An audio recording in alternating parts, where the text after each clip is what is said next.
the percent of women who develop clots on hormone therapy is extremely low. I'm taking notes, Carrie, as we speak. I'm bringing this home with me. There's so much power when we all come together and we share openly about an experience. Start to experience their first perimenopausal symptoms in their late 30s into their 40s, somewhere in there. So one of the first symptoms for many women are, I can't sleep, I have worse PMS, I have heavier periods, I don't like this, what is going on? My favorite tool is to say no. So 1 to 3 a.m. is considered liver time, and liver time is associated with, are you processing something? And the emotion is anger. So I would always have women that would say, I woke up at 1 a.m. I'm like, what are you angry about? Hi, my name is Theo, and this is Mirror Talks. Here we have conversations with women who turn personal challenges into industry breakthroughs in health, hormone wellness, and advocacy. This podcast is powered by Mira, the hormone health monitor that helps you understand your body and make confident and informed decisions about your health and future. Today, I'm speaking with Dr. Carrie Jones, the queen of hormones. She has more than 20 years of experience. She's a naturopathic doctor who can wear heels and take herbs at the same time. I really love this combination. You will hear her referencing on HRT, and she will be discussing herbal remedies and mindfulness. Everything all together, whatever makes and helps women thrive. And the thing is that every single time I hear Dr. Jones on her podcast or in her content on social media, I always have such a good time because she makes her content very fun and practical. And it almost can feel like I'm doing hormone therapy for myself. And if you want to feel her energy and her playfulness in the way that she talks about hormones, stay till the end with me. Carrie, welcome to the podcast. How are you? Thank you so much for having me. I'm really excited to be here, and it's my favorite topic, so I can't wait to dive in. Before we start talking about everything hormones, perimenopause, HRT, and all that goodness, which I'm super excited to learn a lot from you, I have a very direct question. What heels are you wearing today? Are you wearing heels? I thought about wearing heels. I'm actually wearing flats because it might rain. And I thought I'm not going to wear heels before I do this, but I had them pulled out to wear. I also feel that, in your introduction, we have the heels and we have the herbs. And I feel like us, like the society that we live in and culturally, we sort of have been programmed to think in these black and white categories, like black and white boxes, right? Like if I imagine someone wearing heels or someone who's expressing her femininity and elegance through her outfits and high heels, I maybe picture someone like Carrie from Sex and the City, right? Yeah. And then when I think of someone using herbs and herbalism, I would think of someone at the end of the spectrum, at the other end of the spectrum, right? Someone maybe more witchy or a little bit earthy. hippie, right? Earthy, Yeah. exactly. So I wonder where are these two worlds colliding for you? I feel like it overlaps all over the place. And I agree. I think there's definitely a spectrum. There are, of course, a lot of women who are wearing their heels and they have no interest in herbs or supplements or hormones or anything like that. And then there are a lot more who are interested in the blend. I think there are a lot more women who are looking at conventional treatments, conventional ways, conventional dressing as we're talking about. But they also have that pull. They have that interest. They have that need to combine. They're looking at herbs. They're looking at nutrients. They want to help their hormones. They want to do it naturally. They want to be able to blend the best of both worlds. And I think that's great and definitely where I sit, because when I practiced medicine, I did full-time practice, I was considered a primary care doctor. So I was able to blend, do you need a pharmaceutical? Do you need a medication? Can we use something more natural? Can we use both? Do we use one at a time? And I would say the majority of my patients love that idea. They love that I could come to the table with, we have this pharmaceutical, but we also have this herb that may do just as well and sometimes better.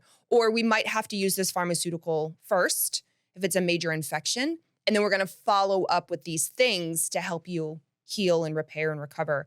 And I just see more and more when I look on social media, and I'm sure you do too, this is what people want. They want that crossover. Yeah, so I can imagine that in your practice, you use that crossover a lot. But when it comes also to you, Carrie, you as a person, you personally, where do these two worlds collide? And how do they build the image of who Carrie is today? And I say today because us as women, we are ever changing. Like we go through all these stages in life, and we're going to talk about like the fertile years and the perimenopausal, the postmenopausal years, which are so different from one another.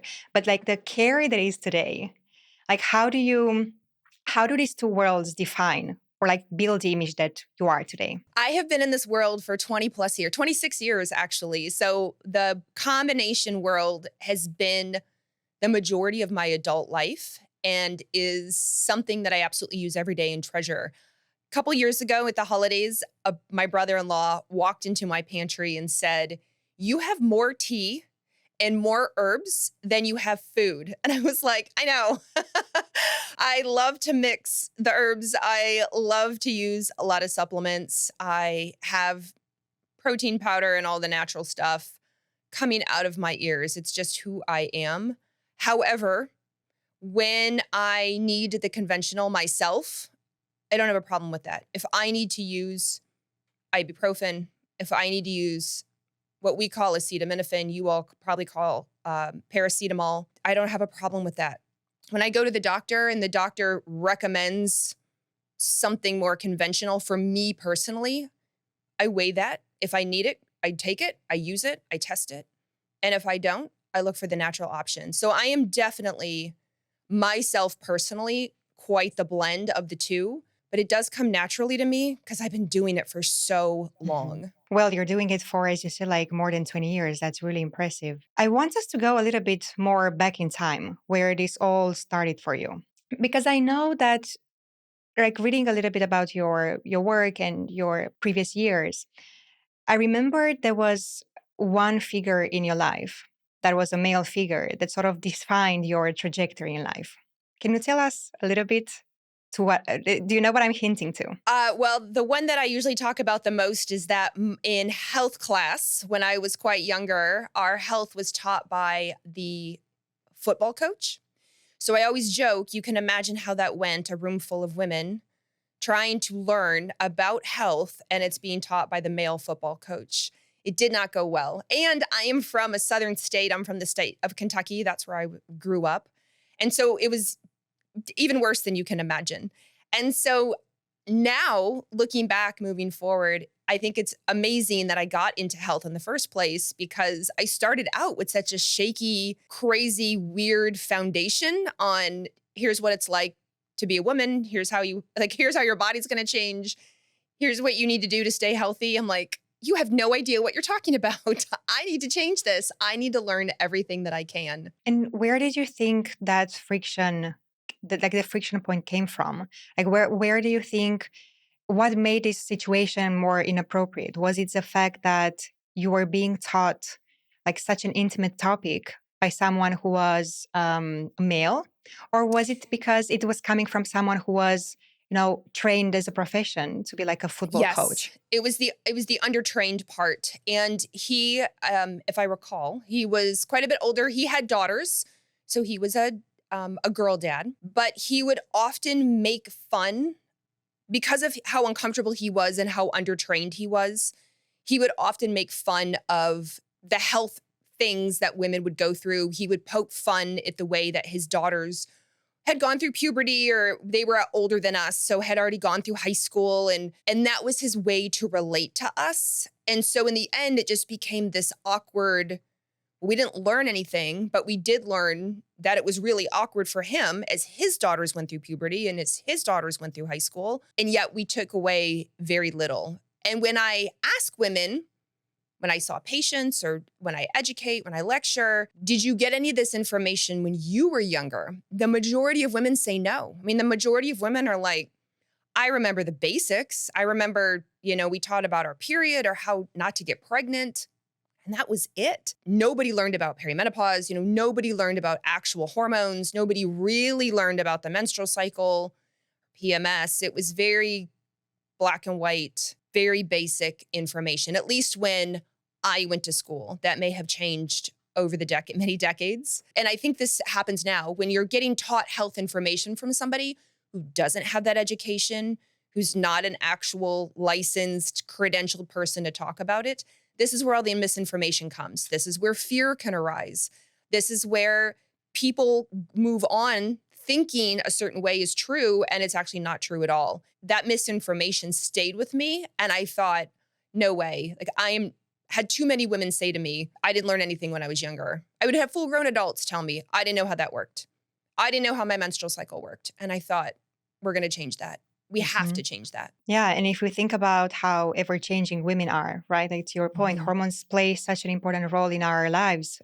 Like from the moment puberty kicks in, and we get Mhm. a menstrual cycle and we go through the fertile years for 40 years of our lives. And then we go through, well, there is some kind of predictability when it comes to the menstrual cycle. If you get a regular menstrual cycle and then you learn how the two main phases differ from one another, but then you go into the perimenopausal years, which is like an entirely different situation, right? Like nothing, everything that you've learned about your body in the previous 40 years, now everything changes. And then you go to the postmenopausal years, which is an entirely different story there as well. So if I think of those years back in school in my situation, and I grew up in Romania, so that's Eastern Europe, and there was no sex education back in the days. And I Mhm. don't think like my mom, for instance, she's a teacher, so she would tell me if there is indeed like such topic in schools, and there are still none of it. Like the only thing that I can remember from sex ed was that once you get a period, there is a chance that you might get pregnant. So avoid Yeah. pregnancy at all costs. Like that's the one topic that we all learn, I think, if you are privileged to get to one of those classes.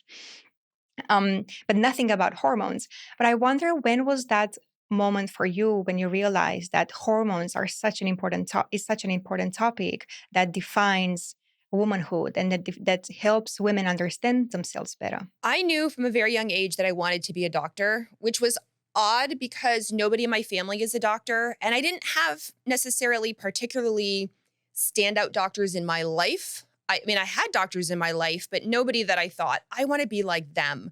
But I just knew deep down I wanted to be a doctor. And at first, I thought I wanted to be a pediatrician because I thought I wanted to teach kids young. If full grown women did understand, then let's start with the children and help educate and help get them healthy. But when I got into medical school, I took my women's health and gynecology class and I thought, this is it.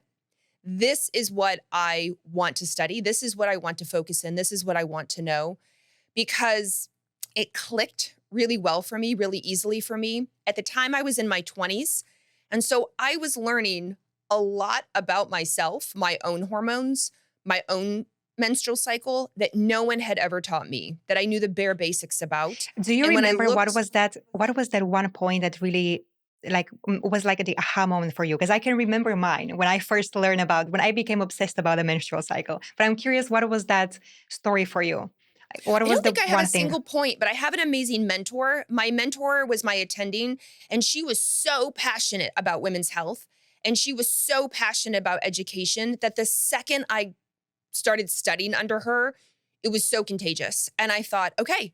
And I got to observe her with a lot of patients over the years who just didn't understand. They didn't know. And they had so many light bulb moments. So it was more me seeing the light bulb moments of other women, other patients that got me so excited because I was learning right there along with them, with this attending, with my mentor. And that's where it all kicked off. And I Mhm. continued to work with her for 4 years until I went into private practice.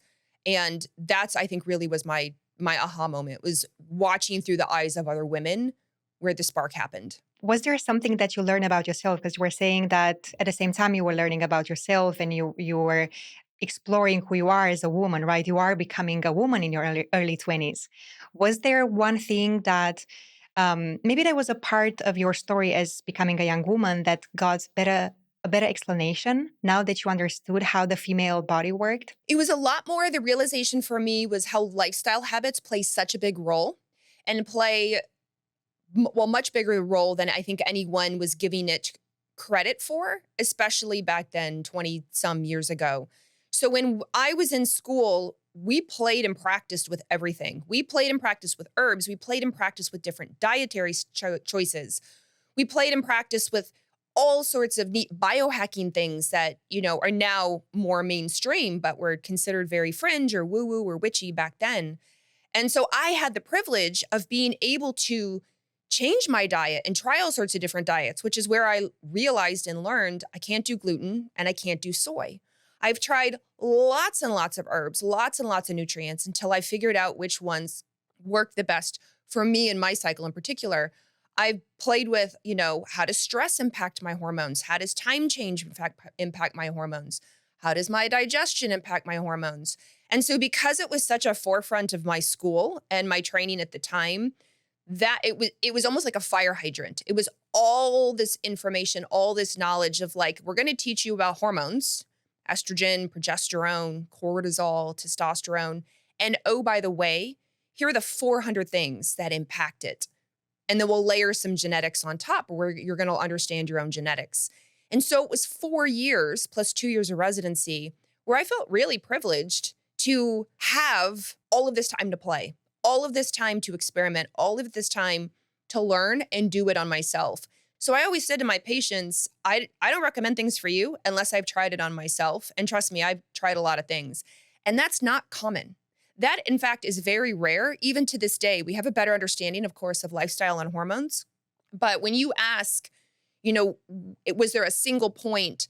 I was constantly changing and trying and evaluating. And it was so normalized in my school how much your habits, lifestyle, herbs, etc., play a role in hormones that I got really good at it. And like I said, I had 4 years plus residency to really hone in. So it was more of a broad realization with hormones and what impacts hormones as opposed to a single point in time because I got so much freedom to experiment and to play. And I'm curious, I got stuck on the word biohacking because nowadays I feel like everywhere you open social media, there's at least 1 in 20 videos, at least maybe I get like a biased feed on my socials. Like I do get some information on biohacking. So I feel like Yeah. we do have a lot more tools for biohacking, but what was trending back then? Do you remember one thing that was maybe trending back then? Because I'm curious if we are still implementing it nowadays, or hmm has it lost that the trendiness in it? No, it's still trending. So I'm actually going to mention two things. One is using hot and cold water as therapy. So now we talk about cold plunges, we talk about sauna therapy, or we talk about alternating sauna therapy, going into cold water, cold shower, cold plunges, and then back to sauna therapy. So I learned that in school. The other thing that was popular back then was to play with fasting. So water fasting, intermittent fasting, prolonged fasting. We had all sorts of fasting in different styles. And of course, fasting, intermittent fasting, fasting mimicking diets, still very popular and used in medicine. And so it's neat to see that we were taught those things back in school 20 some years ago. And now they're much more mainstream. I could easily have a conversation with somebody on an airplane and say, "Do you cold plunge?" And they would know what cold plunge means. Whereas back then, they would think I was crazy. They would have no idea what I was talking about. I'm really happy to see that it just became such a mainstream conversation, all of these Yeah. techniques and protocols. When I got in the space, like for instance, I was talking, with women about the luteal phase or their menstrual cycle in the different phases. And that was not so long ago, 6, 7 years ago. And they were looking at me like, what am I talking about? Whereas nowadays, I think maybe it's 1 in 10 women that I ask them about the luteal phase that doesn't know what it is. Yeah. The landscape has changed entirely. I know that in your work, you focus more on perimenopause and menopause. Is that right? Yeah. Yes. What Yeah. what what what made you choose these stages in a woman's life? Is it something that, because I wonder also for myself, because I'm in my early 30s. So then of course I'm more interested in the fertile years, Yeah. in teaching and educating around the menstrual cycle and like pregnancy, trying to conceive, sort of that journey, because I personally am on that journey. So when you said that you're making the recommendations based off not only what research says, but also based on what you've tried yourself, I somehow feel like I relate to that because I kind of make the same recommendations because I'm trying the things myself. So I wonder if your choice to focus on these stages in a woman's life, was it like a natural development based on your personal story because you are moving through life at a pace where you're heading in that direction yourself? Was that the case, or Yes. was there another reason? No, that's absolutely what it was. So when I was a lot younger and in practice, I focused on everything women's health. So I absolutely treated women who were perimenopausal, postmenopausal, PCOS, PMS, trying to get pregnant. I did the entire gamut. But because I was younger, even though I treated perimenopausal and postmenopausal women, I didn't fully grasp it because I wasn't there yet. And I would have women that, they would teach me. They would say, you just wait. Here's what happens when you turn 45. You just wait. Here's what's going to happen. Here are the symptoms you're going to have. And I was like, no, I'm not. Of course I won't. And of course I did. And so once I crossed over into my 40s, it became 100% a natural progression. It's not that I don't still enjoy talking about PCOS, PMS, fertility. However, I did that for so long. And because there historically have been so few doctors and educators who were specialized in perimenopause and menopause and I really understand the hormones of what's happening there, it became natural that I said, you know what, I'm not going to do fertility anymore. I'm not going to do really PCOS anymore. We have amazing, amazing women who are educating about that. I am in my late 40s. I am going to focus entirely into perimenopause and menopause because I'm there myself. I get it now.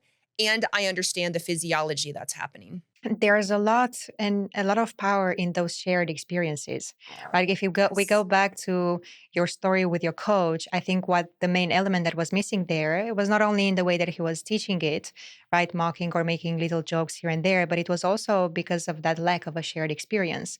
Yeah. And I see that also in the workshops and the seminars and in my coaching groups, that there's so much power when we all come together and we share like openly about an Yeah. experience. And it's not only that the teacher or the educator has maybe gone through a similar experience. When that happens, I feel like also you as an educator, you can relate a lot better to the experience and you teach from a more of an angle of compassion, Yeah. and Oh, yes. that's what women can relate to, and the way that they absorb the information when they feel that compassion is entirely different. And then there's also Yes. that element of women coming together and sharing experiences, and you just create a safe container for them to be Yes. open and vulnerable. It's so powerful. I love these setups and the settings where we have women coming together and sharing so vulnerably what they go through. I wonder if you have any such stories from your practice now, because you are, I'm Yes. sure you have. If you can cherry pick one or two where you say that this was one of those moments where you felt that energy in a room full of women, where women were Yes. sharing their experiences. Actually, I have two very recent experiences that are a little more one-on-one. So about a year ago, a wonderful doctor, an OBGYN, Dr. Lakeisha McMillan said to me, have you gotten phantom smells yet? And I was like, what is a phantom smell? Like, no, I haven't had a phantom smell. Sure enough, a phantom smell, of course, and many women who've been pregnant experience this as well, a heightened sense of smell, is that you smell things other people don't. And it can happen in perimenopause. We don't fully understand why. We think it's related to the change in estrogen, changes our what's called our olfactory bulb, which is our smelling ability. And women can get cigarette smell or they can smell wires burning. For me, it was a sewer smell. And I remember texting Dr. McMillan and saying, I just had it. Now I know what to expect. I'm not crazy. I'm not having a stroke.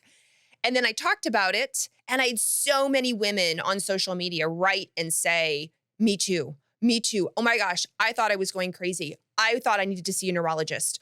I have made an appointment with my primary care because wires burning could mean stroke, and I'm really concerned.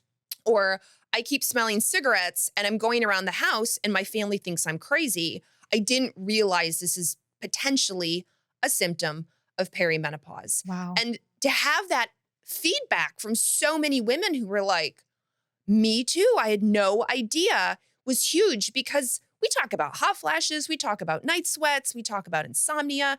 Nobody talks about phantom smells. It's not one of the common ones we discuss, but the amount of women who thought, I must be going crazy in the head, only to find out they're not, was massive. The other thing I would talk about are itchy ears. Because estrogen plays a role in lubrication, women can have drier flakier inner ear, and it can make the inner ear itchy. They can also have histamine issues if estrogen's going up and down. So it could be either estrogen low or estrogen high causing itchy ears. Since I've said I've got, it's like this annoying itchy ear all the time. Again, I've had so many women go, you mean it's not like an allergy? I mean, it could be, but so many women are like, I'm sticking a Q-tip in there all the time. I had no Yeah. idea. And last night, a physician's assistant friend of mine texted me and said, my ears are so itchy. I was telling another colleague of ours how itchy my ears were. Her ears are itchy. And she actually said, I didn't realize this is what could happen if Carrie hadn't been talking about it. I didn't realize this could be a hormone thing. I was thinking maybe it was my shampoo or, maybe it's the fact that, the leaves were changing in the fall and I was getting allergies. Those things could be true. But for a lot of women, it's actually hormonal at this stage of life. And to have the outpouring of women go, you mean I don't have to see my ear, nose, and throat doctor? Like I don't have to constantly go in thinking I need antibiotics or I need some sort of ear irrigation with water. And many of them might get just treatment for all of the other Yes. symptoms, right? And it Yes, was, because if you are a doctor or a healthcare provider and you don't realize it, even the phantom smell. I mean, I would hate for women to miss something big. So if you're concerned, I'm concerned. Like definitely see your doctor. But if your phantom smell is you sometimes, like mine is sewer smell. I will sometimes smell sewer. I know it's not a tumor. I know I'm not having a stroke. I don't need to see a neurologist. But if I didn't know that, of course I would panic and freak out. Of course I would see my doctor. And if my doctor didn't know, they would send me to a neurologist, which would be the next step, which could be a lot of time, a lot of money, right? A lot of expense, only to find out it's nothing. It's just your hormones.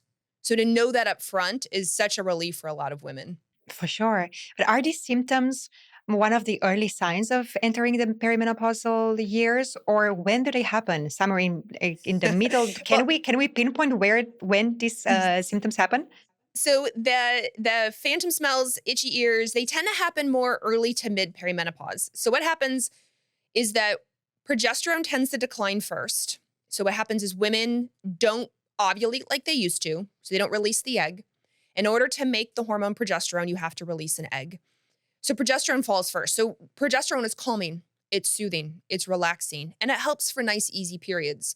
So one of the first symptoms for many women are, I can't sleep, I have worse PMS, I have heavier periods, I don't like this, what is going on? We often associate hot flashes and night sweats right away. They don't tend to come until later. It's usually the insomnia that comes first, and it's usually more mood swings. They're more anxious, they're more irritable, they're more rageful, they have less patience. That's often what happens first. As estrogen starts fluctuating up and down more than before, that's when we start to get the other symptoms, such as the phantom smells we're talking about, the itchy ears, for example. And because fluctuation is the key word, these symptoms can come and go. Because if you balance back out to what you were, your symptoms may go away. And then they can come back because you're a lot lower or a lot higher than you used to be. And then they'll go away. And so when women understand like these fluctuations, the up and down more than before, that can bring the symptoms to come and go, or it can alternate or change the symptoms. You may have felt more anxious in the beginning of perimenopause, and by the end, you don't really feel anxious anymore. Maybe you're more tired. Maybe that is when you get the hot flashes and night sweats, but you will say to me, at least my mood is stable. My mood feels more stable, but I've moved on to these other symptoms. And sometimes you get them all. In a worst case scenario, unfortunately, women will tell me, I have all the symptoms all the time, and this is really hard. But there are phases to perimenopause as we move through towards fully not having your period anymore and being postmenopausal. And is the start of the perimenopausal years, is it something that we have to look backwards to see, to sort of pinpoint in our lifetime? Sort of like collect like a series of symptoms to be able to say, yes, that could have been the start of it? Or like, Yeah. can we already, or is it that, whenever we have some symptoms, we could start thinking that it could be perimenopause, but it cannot be confirmed? Like which way do we go about it? The answer is both. Hmm. So if you are brand new into hormones, you don't really understand what's happening in your body, you just think it's stress, you think it's age, you think it's your kids, you think it's your job, then you may go a while and not realize it's hormonal until maybe you see it on social media, maybe your doctor tells you. Other people, because of social media, because of all the books that are out, because of podcasts like this, they're getting educated right up front. So right up front when symptoms start happening, they go, "Oh, I bet it's the start of perimenopause. I bet I'm starting to have this." The only thing I want to warn against is that not everything is perimenopause. If you can't sleep at night, it's not necessarily automatically perimenopause. It could be other things. It could be stress for real. It could be blood sugar issues. It could be sleep apnea. It could be, you're co-sleeping with your kids who are keeping you up. It could be a lot of things that you can't sleep. If you're really tired, you could have low iron. You could have a thyroid problem. You could have low B12. So I don't want women to blame everything on perimenopause. I want them to get worked up. However, we are having so much education now, thankfully, around perimenopause that when the signs and symptoms start to occur, I'm seeing a lot more comments and DMs from women saying, "I think I'm at that age. I think it's starting for me," which is Hmm. amazing because before, women had no idea. They had no idea what was happening. Like, our moms, our grandmothers, completely different experience than us right now. Bless them. They don't know any of this. And so you mentioned that age. So what is that age? Is there like an average age when the symptoms start to occur? Yes, so I'll start with what's the average age of menopause. So the average age of menopause is 51 to 52 years old, which means we have women older than that and women younger than that to go through the doorway of menopause. Most women start to experience their first perimenopausal symptoms in their late 30s into their 40s, somewhere in there. So, as an example, my first symptoms started at 44 years old, but I know other people who started at 38 or 39 years old. A lot of it plays with family history. If your mom went through menopause young, or your grandmother did, your aunt did, maybe your older sister, then you're likely go through young as well. If your mom, grandma, aunt's sister went through a little older in their 50s, better chance you're going to go through at your 50s as well. Of course, there are things that can push you through faster, such as like smoking, for example, certain autoimmune conditions, illness, chronic disease, lifestyle, genetic issues, they can push you into perimenopause sooner. But I tell women late 30s, all the way through your 50s, that's fair game for when you can have perimenopausal symptoms. And say that you are someone who has a history of like having mothers and grandmothers with early onset of perimenopausal years. Is there a way to test out if you have a predisposition for that? Unfortunately, no, we don't have it yet. We have a lot of tests for sure. We have tests for hormones. We have a test called FSH, follicle stimulating hormone. We have a test for AMH, anti-Mullerian hormone. Some of these hormones will sound familiar, especially in the fertility space. None of them give us an absolute of, hey, you're going to go through the active menopause, the doorway of menopause at this age. We don't come with a rule book, a guidebook, an app, a text message that says, hey, in the next year, you're going to go through menopause. All we can do is take into account your age and the symptoms that you're having for perimenopause. Let's say now that you're at the age, late 30s, and you're starting to experience some of these symptoms. What are some hormone tests that a woman could ask their doctor to do?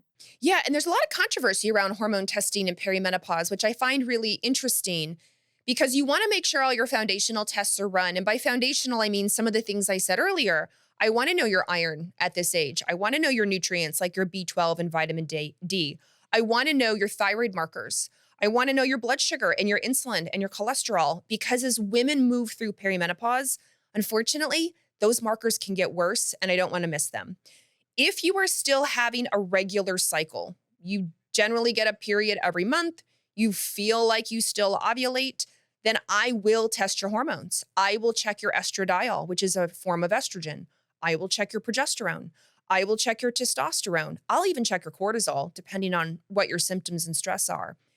Now, I can do this a couple of ways. I can do it as a one-day test where I'll check in the luteal phase or the second half of the cycle and see what all the hormones are. Or, of course, now we have the wonderful option of the everyday test where I can look at estrogen metabolite and a progesterone metabolite every morning, and then I can see the entire forest, meaning I can see your entire month of hormones and see how you're doing. Even as a perimenopausal woman, it's so helpful because the argument is, well, in perimenopause, you might be all over the place. You maybe don't ovulate like you used to. You maybe don't make these hormones like you used to, which is true, totally fair. But because I have the ability to do a test like Mira every single morning, then I can see that as a practitioner. I can see where your highs and lows are. I can see what's going on from month to month and why you feel the way that you feel and what's happening with your hormones. So we have made leaps and bounds in the testing field that hasn't totally caught up yet, I don't think, with, common hormone testing education. And you said that, of course, lifestyle plays such an important role in that moment, right, of the onset Yes. of these years. And I wonder, because you've been in the field for so long, I wonder if you've noticed any changes. Is there any change in trends on that age of the onset of the perimenopausal years? Has anything changed in the past 20 years? I've noticed, and I'd be curious if you've noticed this too, being in Europe, but I've noticed that there are a lot more women, I think because of social media, a lot more women are taking better care of themselves, drinking less, exercising more, putting sleep as a priority, changing their thought process around nutrition as it relates to, gosh, I'm over 40 or I'm almost 40. I need to make these changes. When I even talk to 20-year-olds, the Gen Z, my own stepkids, or people that I mentor, practitioners that are in their 20s, they all the women have their eye on their 40s. All of them say to me, I know that I need to make sure I make good choices now so that when I'm into my 30s, into my 40s, into my 50s, I can be as healthy as possible because they have watched the women ahead of them enter their 40s and 50s not that healthy. They already have blood sugar issues. They already have heart issues. They already have autoimmune conditions. They already are struggling with weight loss resistance. And they're looking at that thinking, man, the 40s and 50s don't sound that fun. So I'm going to start now in the 20s. I talk to people in their 20s now, and it used to be a lot of drinking, a lot of partying. And it's not that that doesn't happen, don't get me wrong, but I'm hearing it less. I hear a lot more non-alcoholic functions. I hear a lot more, I'd like to just come home, be in bed so I can get up and go to the gym in the morning. Again, not everybody, but I hear it more and more. And I think that's the education on women's health that's happening and has been happening so much the last 5 years, that the Gen Z folks who are in their 20s, even you in your early 30s, by the time you get to 40, 45, 50, it'll be a non-issue for you at all. Like there'll be so many more options, so much more testing, so much more research that it'll be just easier. You'll have it luckier than us. Yeah, 100%. And also, it's, as you said, like all the education. If you get to Mhm. understand how your hormones work already during your fertile years, when there's some predictability to it, right? With having a Yeah. menstrual cycle, we have the main two phases. And if you get to work on your cycle and get it regular and more painless without all of these cycle symptoms, you get to enjoy being a woman cycling Yeah. naturally. Right. And then Yeah. I feel like all these years, you're preparing for what's next to come, the perimenopausal years. So I am hoping that those years indeed are going to be easier to navigate for the women that are already being very mindful about their hormones and they start to get educated on the topic. Yeah. Are you seeing it in Europe as well, do you think? Are Yeah. you Oh, seeing people making big 100%. shifts? Yeah. 100%. As I was telling you just before, like 6 7 years ago, I would just go around in my group of girlfriends and just women, like women that I would meet randomly at a coffee shop or at a party, somewhere in like social Mhm. interactions. And I would just open the conversation about the menstrual cycle and the luteal phase and this hormone and that hormone. And they would not know much about what was happening. They wouldn't understand even what progesterone was. Yeah. And now when I bring up the conversation, they are almost experts in their own Yeah. hormones and they understand Yeah. how the one phase differs from the other. And it's such a joy because of course I'm fascinated about the topic. So for me, it's such a joy to see that women, us as women as a collective, we are becoming so much more educated on the topic, which only means that we will be so much better prepared for the years to Mhm. come. Because, Yes. um, like to me personally, again, being in my 30s, the perimenopausal years, it sounds interesting on paper, but it's something that I have no idea how to navigate. But I do feel more prepared with the knowledge that I have. It's also one of my missions to get these women in their early 20s and their 30s prepared for those years. I will pass them on to you so then you can take care of them Yes. in the years to come. Yes. And I think women are getting more healthy even just around fertility. Fertility has always been a time where women go, "Okay, I need to be really serious about my health. I need to take better care of myself." And now I'm hearing women even younger who are like, "I'm looking to get pregnant in the next 5 years. I'm going to start getting healthier. I'm going to dial it in. I'm going to, do whatever I need to do." And I'm finding that fertility planning or just thinking about health and fertility is more at the forefront, more of a foundation for women, as opposed to when somebody's like, it used to be more, "Oh, we want to get pregnant. We're going to try this month." Not so much thinking about their health. So I find that social media has its pros and cons, but the pro is that it is making all of women's health from puberty all the way through the decades that much better, that much healthier, that much more aware. And we've needed that for a long time. Like you were mentioning these narratives that now circulate on social media a lot more. And Mhm. like the moment you said that, I've got the topic of HRT popping into my mind, Yes. right? Because I Yes. feel like a few years ago when I was looking into the topic, there's of course this cognitive bias where our brains start to filter in only the information that we want to focus on, right? Like the Mhm. red car theory, when you want to focus on red cars, the next moment you're going to be out in the city, you will start seeing these red cars everywhere. So I feel Yeah. like a few years ago when I first read like research and I was looking into the topic of HRT, I saw a lot of negativity around the topic. There were some studies with a connection to like increased risk of breast cancer.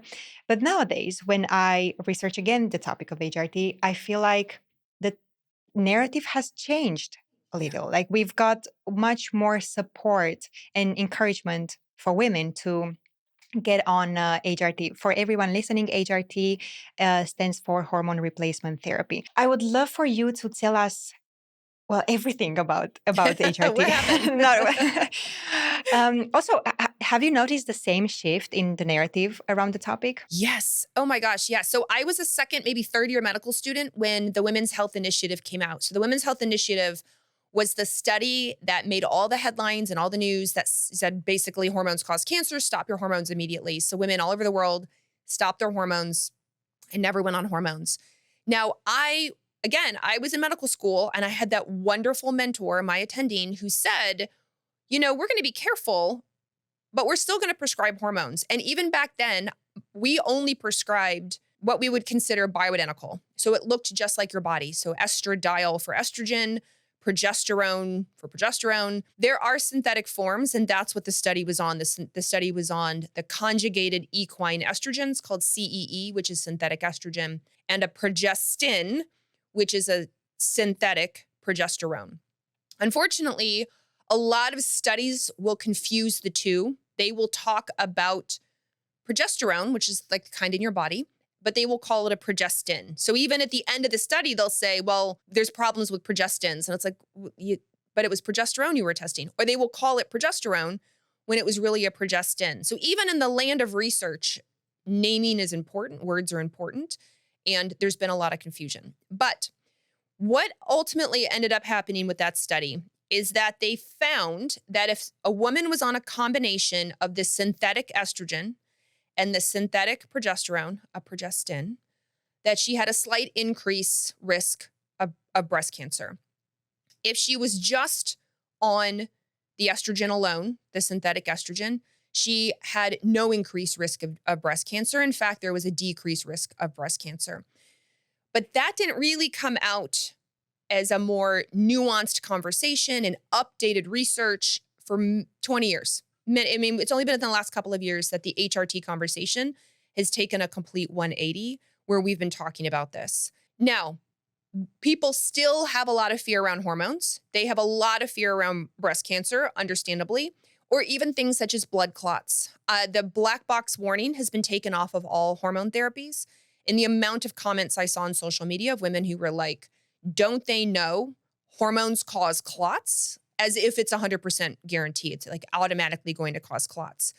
And the reality is the percent of women who develop clots on hormone therapy is extremely low. And it's more so in if you swallow the hormones, such as you swallow the estrogen, you swallow the synthetic estrogen or even estradiol. But what they found is the topical, such as a gel, a cream, a patch, doesn't increase the risk of a blood clot over that of the average woman who's not on hormone therapy. And so it's hard to unlearn the biases that were put all over the media, put all over the newspapers, put all over the magazines for decades and try to rewind that because I still see it. Even as this education comes out, even if somebody puts a post on social media, writes a book, walking through all the different research, walking through the actual risk or not, there are still hundreds of comments of women that go, I don't believe you. I think it causes cancer. My grandmother was on it and she developed cancer. Now we know cancer is complicated. We know there is a slight increased chance if you are also on a progestin. Doesn't seem to be the case if you're on an estrogen. It doesn't seem to be the case if you're on progesterone that it increases the risk. And the other thing that's hard for people to understand is that other things increase the risk as well. For example, smoking increases the risk of breast cancer.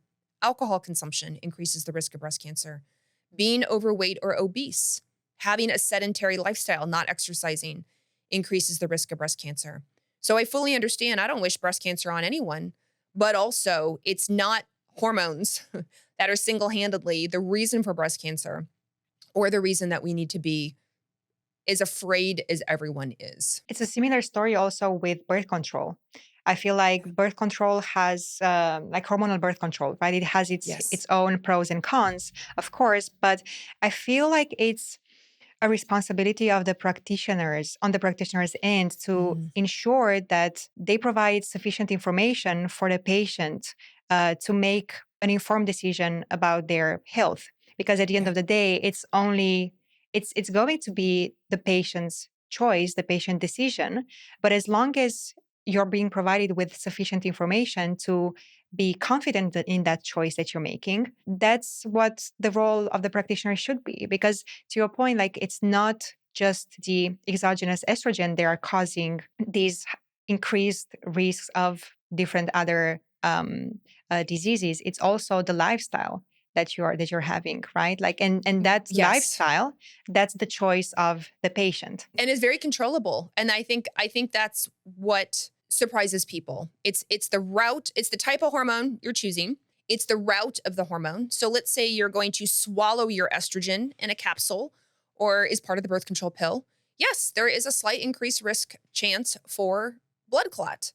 But if you do it topically, such as a patch or a pill or a gel, then it goes back down. It goes back down to the average population risk. And remember, anyone can develop a blood clot too. Like that example, people often confuse, well, if I don't go on hormones, I'll never develop a blood clot. I'm like, oh my gosh, there's a whole list of reasons that you might develop a blood clot. I mean, there are a lot of non-hormonal reasons, unfortunately, that you could develop a blood clot. You might develop a blood clot flying to Europe and just sitting in your seat for 9 hours, unfortunately, or having a hospital stay and being immobile for a couple of days. Like there's an increased risk. However, when we're looking even at cancer or blood clots or heart disease, which is the number one killer of humans, it's not breast cancer that's the number one killer, it's heart disease. There's so many lifestyle things we can change and we have control over. And that is what I'm seeing being discussed over and over in books, in social media, much more so. And so I'm finding women are a lot more educated around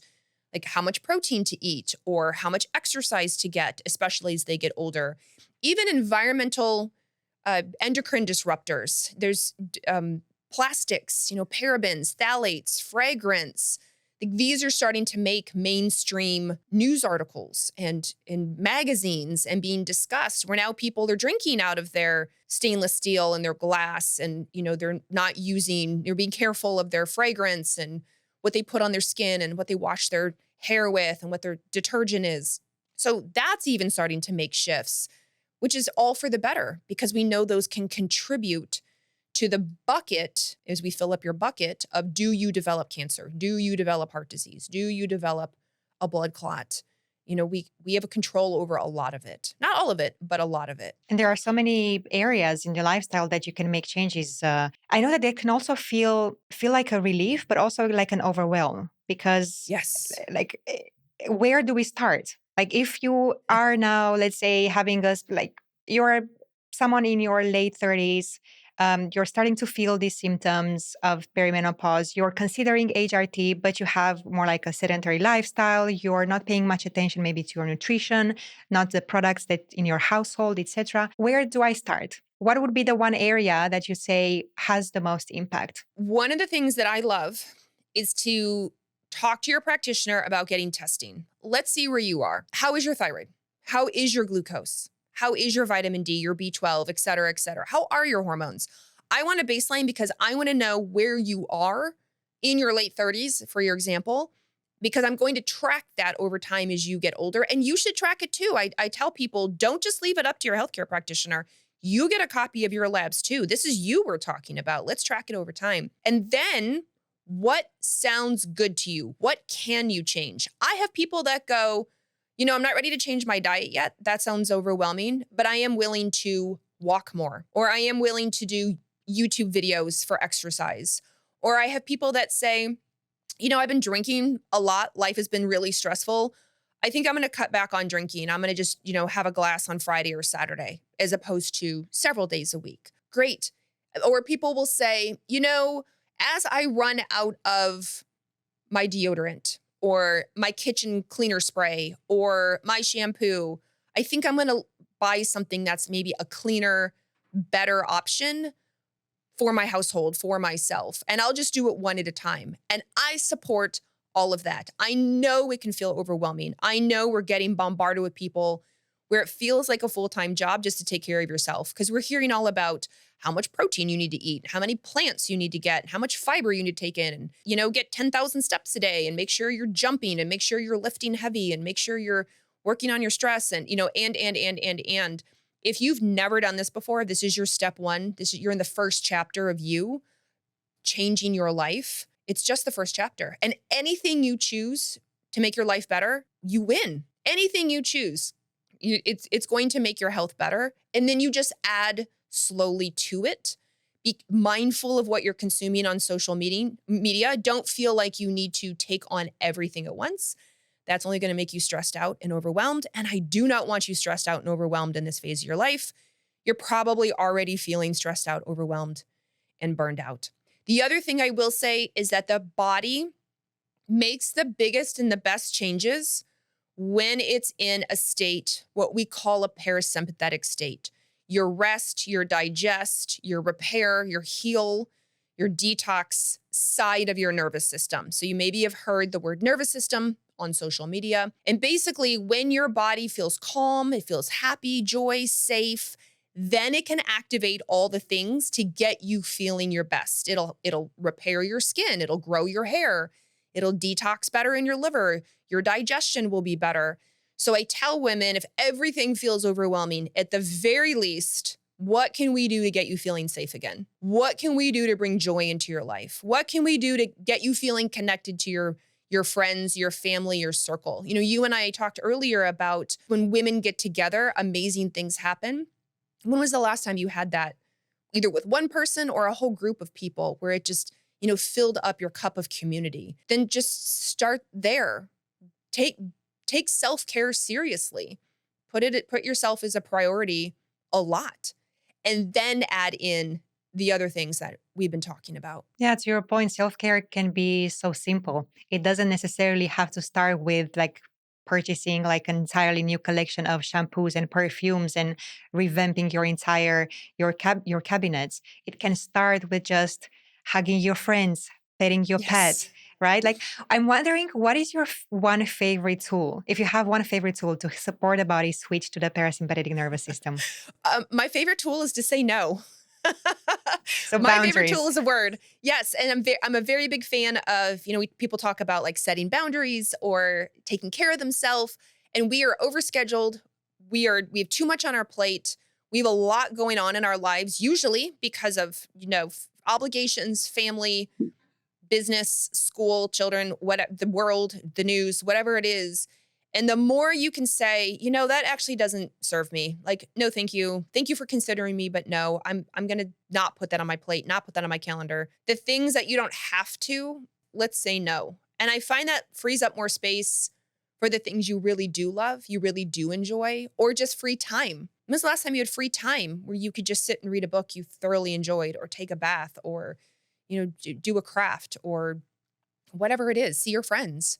A lot of women look at me like I'm crazy when I'm like, just say no. They're like, have you seen my schedule? My schedule is so doubly packed. You should see what my kids go through and my partner. And I'm like, that's probably part of the problem. Let's start to peel back. You have no time for yourself to heal. Say no. Only say yes to things that light you up, that makes you very excited. That's like the easiest right there. You're not exhausted because you're doing too much. You're exhausted because you're doing too little of the things that you truly enjoy, the things that truly Yes. bring joy and pleasure in your life. So it's something Yes. what you just said is something along those lines. So it's more about prioritizing those activities that bring you joy.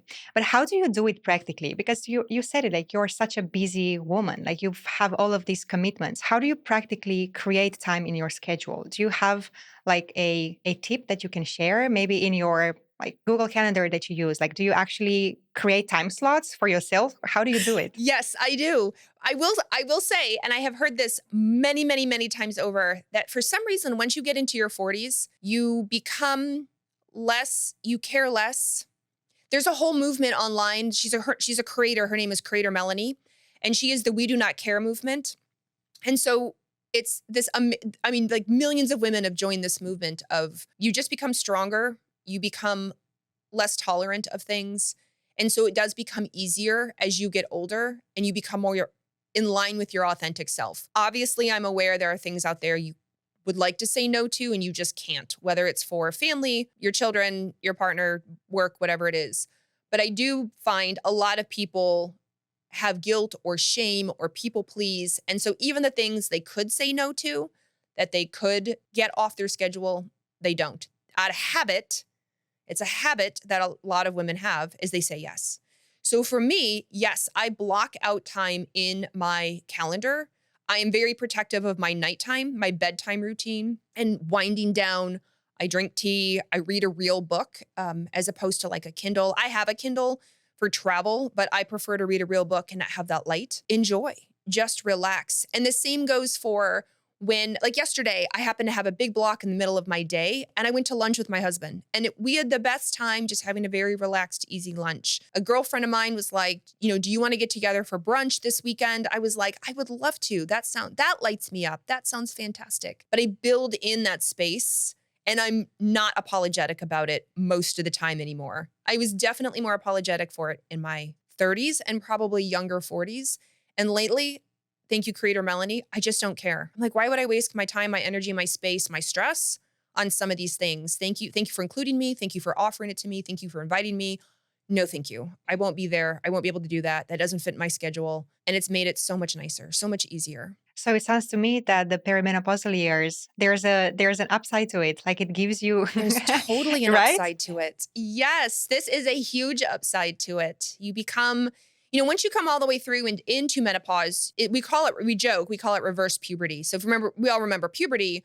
We were children and then we went through puberty into our teens and our 20s and, became adults. And now what we're doing is it's the next stage. We become this whole other amazing person through the other end of menopause. And this is definitely one of the bonuses where women find their voice, they find their authenticity, they do not care, and they focus on themselves more. And it's becoming so much more normalized. Again, I hate to keep bringing up social media. There are pros and cons to social media. This is definitely a pro. Women are reporting how they're living their best life, how they're finding their best job, how they're leaving situations that never made them happy, how they're traveling, how they're taking care of themselves. And it's giving validation to other women to do the same. Exactly. I keep hearing so many more stories from women in their 40s where they finally follow their heart and Yes. they do the things that they probably wanted to do for a very long time, but they never found the courage Yeah. to do it without being apologetic about it. Now, going back to the different remedies, because we were talking a little bit about HRT being one remedy for Mhm. these hormonal fluctuations. You do have a blend of using medical drugs and also some of the more natural remedies like lifestyle changes. I understood that from you. But what else would you recommend? Like, what would be, let's choose maybe like top three, five remedies that you would say that Yeah. could help a woman at the onset of perimenopausal years? I think sleep is a big one. So whether somebody chooses to do hormones or not, which does help sleep for sure, a lot of women, I'd say 50+% of women struggle with sleep once they get into perimenopause. So they often ask me, well, what else can I do? What naturally can I do for sleep? And I tell them about magnesium, especially magnesium glycinate, magnesium malate, magnesium L-threonate. It's all magnesium. It's just that second word gives you an extra bonus. And the extra bonus could be help with sleep and muscles and calm and spasms so that you can sleep and just feel better. There are certain herbs that are helpful for sleep. So, for example, everyone's familiar with chamomile. I like chamomile. That's not what I'm talking about. If we want to get a little more advanced, I look at things like passion flower, which of course sounds beautiful, and it is a beautiful plant. So passion flower is quite sedating, but it brings anxiety down, and it helps support our inhibitory neurotransmitter or brain hormone called GABA. We also have skullcap. Skullcap also supports GABA. Skullcap is also really good for that frazzled, shattered nervous system type of person who doesn't necessarily need like the sedation of passion flower, but they just feel all over the place. Their emotions are all over their place. Their stress is all over the place. They cannot sleep. They can't turn their brain off. Skullcap is a good one for them. Another good one is what's called hawthorn or crataegus. And hawthorn is really good for the heart. We use in herbal land, we use it a lot for heart conditions, but emotionally, hawthorn can be really good when you just have a heavy heart. Something's on your heart. Maybe you've been grieving about something. Maybe you just need a hug in the heart area. You've just got something going on that's like really affecting your emotional heart. Hawthorn can be a great addition to that. And then finally, we have things such as L-theanine. L-theanine is like an amino acid, and L-theanine helps calm our brain waves. It's also supportive of GABA, again, that inhibitory neurotransmitter. And women like L-theanine because it doesn't make you drowsy, but it does bring it down a notch. So if you are about to talk to your boss, if you are about to get on a plane and you're scared of flying, if you are just feeling amped up or ramped up before you go to bed, and L-theanine just brings it down a notch so that eventually you can fall asleep. So you can see we have, and there's so many more options, but you can see right away that women like to talk about this because they'll go, oh, I saw that in a tea, or I saw that in a sleep blend. I didn't know what that was for. That's amazing. I'm struggling with sleep. I'm struggling. I feel frazzled. I feel all over the place. I need to take it down a notch. I would love to incorporate some of these things because sleep is everything. We repair in our sleep. We heal in our sleep. So I always start with sleep because I feel like that's the thing that's affecting so many women and then subsequently impacts so much of their life the next day. Is it more about the length of the sleep or the quality or both of them? And also, how Um, many hours should women sleep? Because there are also so ideally, yeah. so many different versions of this. Is it 8 hours? Is it more than 8 hours? Does the amount of hours increase as we age? What's the truth behind all of this? So my understanding is 7 to 9 hours is ideal and quality absolutely counts. There is research to show that if you get less than 6 hours, you at a higher risk of things like heart conditions, heart disease, metabolic issues, glucose and insulin issues. So we don't want that. Obviously, there are times we sleep less than 6 hours, but if we can, on the whole, average it 7 to 9 hours of quality sleep. And I mean sleep, not just laying in bed for 8 hours or 7 hours or 9 hours, but actually, do you fall asleep and do you stay asleep? What can happen is a lot of women will fall asleep and then they will wake up at 3 a.m. hot, or their mind racing, or their hip hurts, or their partner's snoring. And then they just lay there and they lay there and they lay there. And eventually they might fall asleep. Sometimes they don't. So that's the kind of sleep that I want to repair. I want them to be able to, if they wake up at 3 a.m., they can fall back asleep, or they don't wake up at 3 a.m., they can sleep through. There's something behind the 3 a.m. It's not a random time. I know that in traditional Chinese medicine, right, there is a meaning behind it. There is. So and I'm not a Chinese medicine practitioner, but I have been taught this by my Chinese practitioner friends. So 1 to 3 a.m. is considered liver time. And liver time is associated with, are you processing something? And the emotion is anger. What are you angry about? So I would always have women that would say, I woke up at 1 a.m. I'm like, what are you angry about? What are you Hmm. processing? And boy, it was usually a lot of things. 3 to 5 a.m. is considered lung time. So what's sitting heavy on your chest? Or what grief is often the emotion. Is there something that you're sad about? Something that you're grieving? And it could be something literal, as in, unfortunately, somebody passed, or maybe your marriage is ending, maybe you're leaving your job, or maybe it's just grieving about all the transitions that are happening in your life. You're grieving like getting older, you're grieving your kids are getting older, your parents are getting older. You're just having realizations of like, oh my gosh, heavy on my chest, a lot is happening. Maybe you watch the news before bed and now it's heavy on your chest and you're having a lot of grieving for the way that the world is. So that's the 3 to 5 a.m. And then 5 to 7 a.m. is large intestine. So letting go, getting rid Hmm. of. What do we need to let go of? So if you wake at 5 a.m., but you would prefer maybe to sleep in until 7, what's going on? What do we need to let go of and process through? Beautiful. I'm taking notes, Carrie, as we speak. I'm bringing Yes. this home with me. Thank Yes. you so And it, much for sharing all of this. I have found I would ask for so many years. I learned this a long, long, long time ago. The Chinese medicine, how they overlay the time on the clock to organs, meridians, and emotions. And I have found time and time again when I would ask women these questions, what time do you wake in the middle of the night? And they'd say, well, 2 a.m., like clockwork. What are you angry about? Whoa, they have no problem telling me what they're angry about. And then I would explain the Chinese medicine clock to them why I'm asking. Like if we go, you mentioned a few times protein, and I know this is also a very hot topic with protein. Yeah.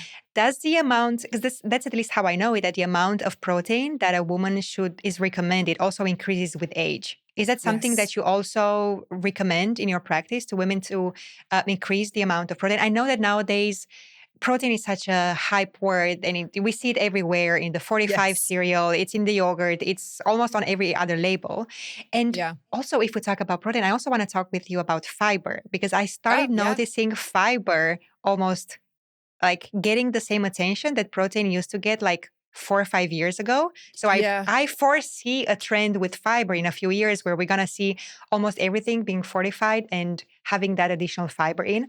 But if Mhm. we go back to protein now, what is the right amount for a woman in her 40s to consume protein? There's a lot of debate about protein, that's for sure. So on average, I'd say when you like look at all the experts and look at all the studies, that you're looking at about zero point 0.7 to 1 grams of protein per pound of ideal body weight. Now I realize your listeners are probably all over the world, so we'd have to do some math, with pounds, but that's about what we're looking at. And I find this really interesting because a lot of women, when they do the math, they freak out and they'll go, oh my gosh, that's like a cow. Like that's a lot of protein that I have to eat, because women historically, not all, but a lot, undereat protein. They might have an egg, which is only 6 grams of protein in the morning. They might have a wrap with a couple pieces of turkey at lunch, or maybe a salad with a little chicken, or maybe some yogurt. So again, we're like around the 10-gram mark. And then for dinner, they may have more protein. Maybe they'll have a chicken breast, or maybe they'll have a hamburger. So they're getting a little more protein. But by the end of the day, when we calculate, we're looking at 40 grams, 50 grams of protein. They're very underproteined.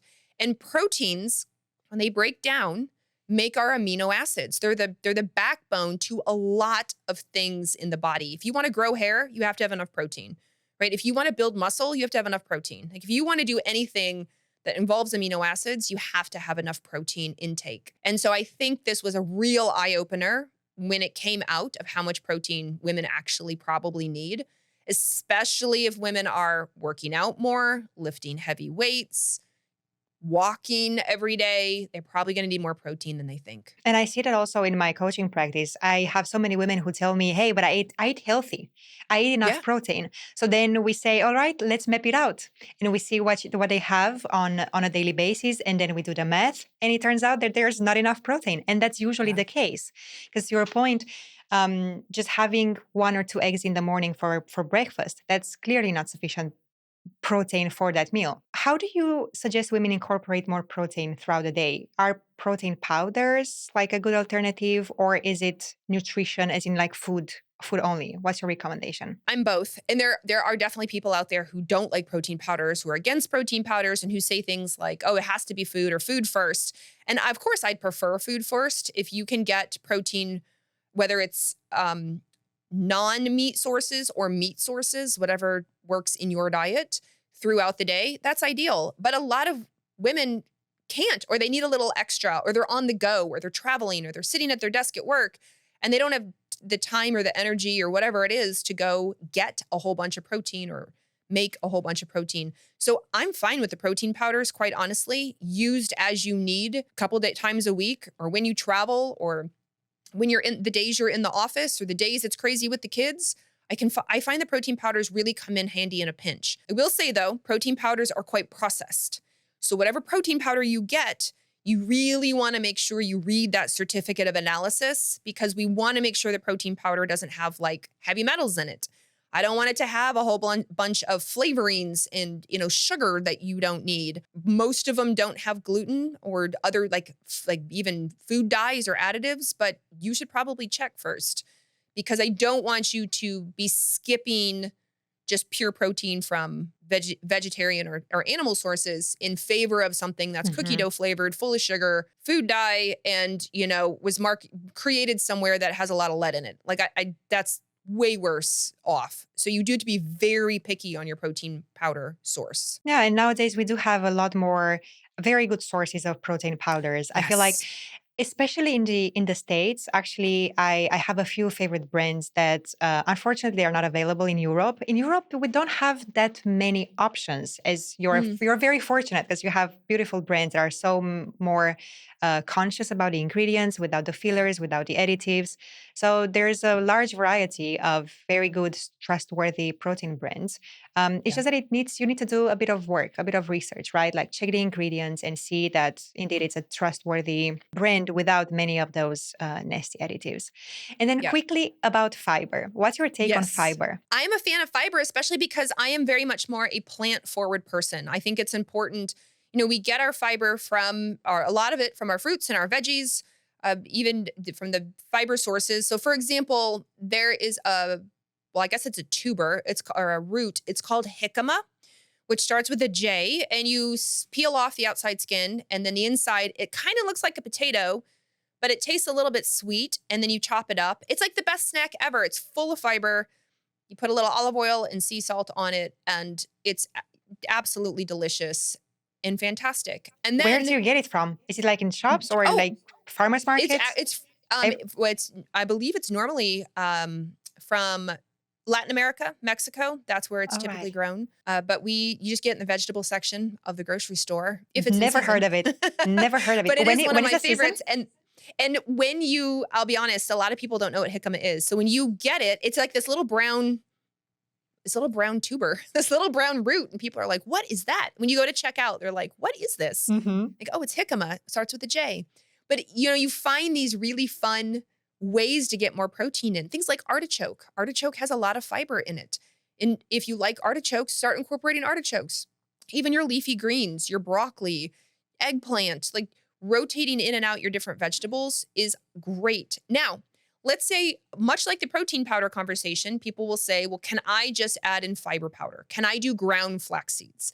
Can I do ground chia seeds in my yogurt or in my oatmeal? Can I do inulin powder and mix it into all? I'm like, of course. It's very similar conversation to the protein powder Hmm. conversation. If you need to add in a little, if you love the flavor of ground flax seeds, not whole flax seeds, they have to be ground, or ground chia seeds in your yogurt or your oatmeal, like go for it. That's Yeah. amazing.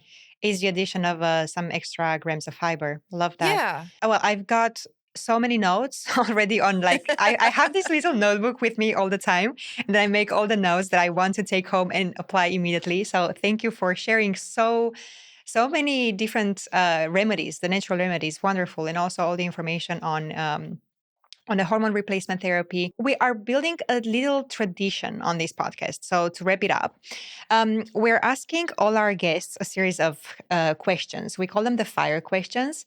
Okay. And I would ask you to give me a very short answer for Okay. each one of them. Like, answer them in like one or two sentences, as short as you can. So, the first one goes like this. What do you wish someone told you about your body at the age of 18? Well, for me personally, I wish they told me to stop eating gluten. If I'd have known to stop eating gluten at 18, that would have solved a lot of issues: acne, allergies, hair, hormones, the whole thing. So for me, it was no gluten. Was that because of a personal like allergy intolerance? I'm just I curious. actually have some of the genes for celiac disease. So Right. I opted not to get the biopsy because in the end I was going to give up gluten anyway. So why go through a biopsy and this and everything when I knew what I was going to do. And I feel a What million times better gluten free. what age did you find out that you actually, yeah, you cannot have gluten? I was 20, let's see here. The first time I went gluten free was probably in my late 20s. And then I slipped and went back on gluten. And then I was probably my early 30s again when I went off it for real. And now you're off for real. Wow. Oh, That's also a 100%. challenge. That's also a challenge finding the right foods, or at least in the very beginning, I feel. In Like the when you're beginning, it given is a such challenge. news. Yes, Yeah. it is a challenge. Thankfully, it's a lot more common than it was back when I was in my 20s. True. So a lot more companies, a lot of countries are very good. You know, people will ask me, how do you travel so much? I said, oh my gosh, so many countries are good at gluten free. They understand it. It's already baked into their systems. You know, they know. So it has become so much easier. You're right. Like compared to a few years ago. All right. The second question. Tell us about a moment when sex ed didn't prepare you for the real life. Oh, I know. When I first learned that the egg lives only about 24 hours and sperm can live up to 5 days. When I Do was you like, I remember? had no idea how long the egg and sperm lived when I was younger. None. And to this day, women are just shocked when I say the egg only lives about 24 hours and sperm can live 5 days. Exactly. Or when they hear that they cannot get pregnant all cycle long. Like that's Right. also such a That's huge huge. aha Yeah. for so many of them. And Yeah. like if only we were taught this early on. Because the Yeah. only thing that we were taught, right, is that you get a period and now you have higher chances Yeah. of getting Anytime you pregnant. have So, sex, and you're it gonna had, get pregnant, yes, right? you Yeah. exactly. And you're like, no, no, no. No, no, it's only a few days in a cycle. Mhm. Next question. What was your personal aha moment that shaped the work that you're doing today? When I was in medical school, I was working with my attending mentor, and I went into my first patient experience by myself with a woman who was much older than me who knew nothing about her body. I had to explain everything about the menstrual cycle, hormones, breast tissue, and I thought, you're way older than me. How do you not know any of this? And that was a big aha that most women don't know this. What is one myth or stigma that you wish you could erase for good? I'll go back to the HRT myth or stigma that all HRT causes breast cancer all the time.